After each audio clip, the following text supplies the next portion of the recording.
পাকশি যাওয়ার জন্য আমি একটি রিক্সা ভাড়া করেছি।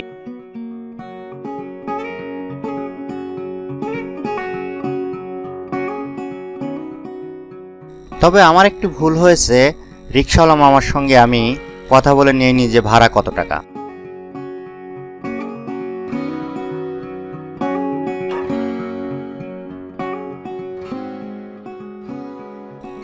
আশা করি আপনারা আমার মতো এই ভুলটি করবেন।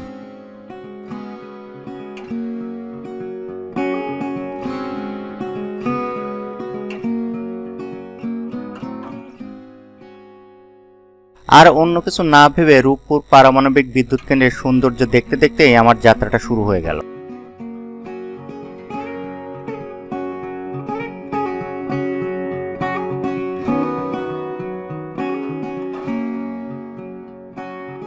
এটা সত্যিই অসাধারণ, যে কেউ এতে বিমোহিত হবে।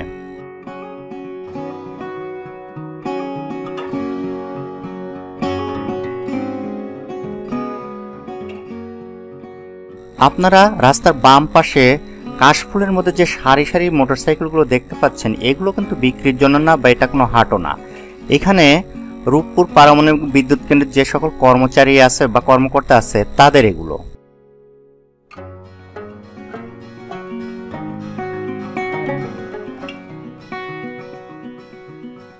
তাহলে আপনারা ভেবে দেখুন যে এখানে কত পরিমাণে কর্মকর্তা বা কর্মচারী কর্মরত আছে।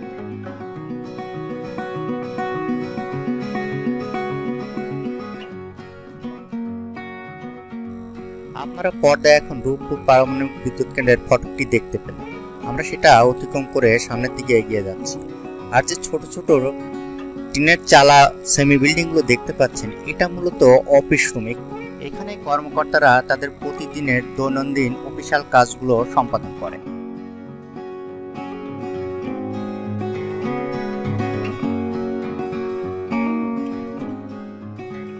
এই প্রজেক্টটি সত্যি ভয়ঙ্কর সুন্দর।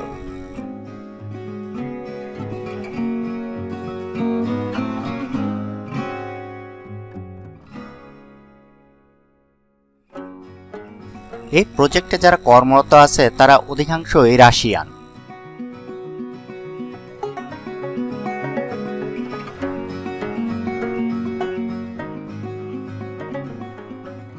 আমরা পর্দায় এখন পাকশি রেল লাইন দেখতে পাচ্ছি।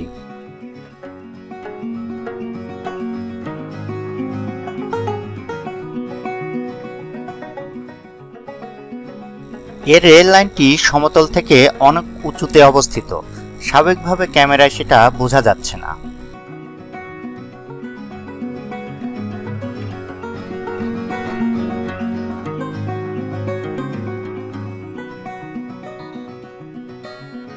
রাস্তার পাশ দিয়ে কিছু প্রাইভেট কার দেখতে পাচ্ছি। সম্ভবত এরাও আমার মতো ঘুরতে এসেছে এখানে।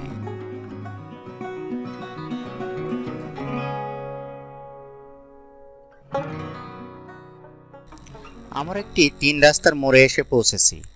এখান থেকে একটি রাস্তা চলে গেছে পাকশি দিয়ে, আর অন্যটি অর্থাৎ বাম দিক থেকে যে রাস্তাটি বের হয়ে গেছে এটা লালন শাহ সেতুতে গিয়ে উঠেছে।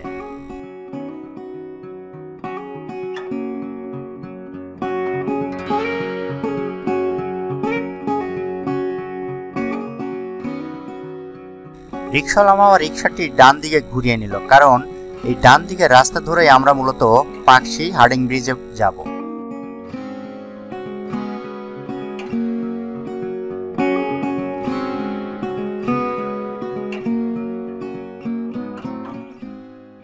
হার্ডিং ব্রিজে যাওয়ার রাস্তাটা আপনারা নিশ্চয়ই দেখতে পাচ্ছেন ক্যামেরাতে।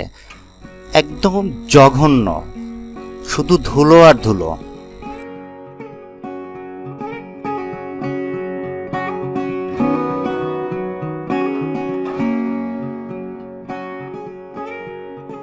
আমি কত সময় ভিডিও ধারণ করতে পারবো জানি না, কারণ নাক মুখ আমাকে চেপে ধরে রাখতে হচ্ছে, সঙ্গে চোখটা মাঝে মাঝে ঢাকতে হচ্ছে, কারণ পাশ দিয়ে কোনো গাড়ি গেলেই একদম ধুলোয় অন্ধকার হয়ে যাচ্ছে চারিদিক।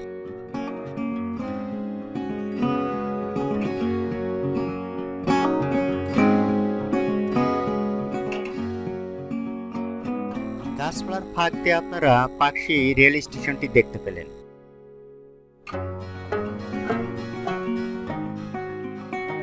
সামনের দিকে একটু ভালো করে তাকিয়ে দেখুন, মনে হচ্ছে ওখানে ধুলোঝড় চলছে।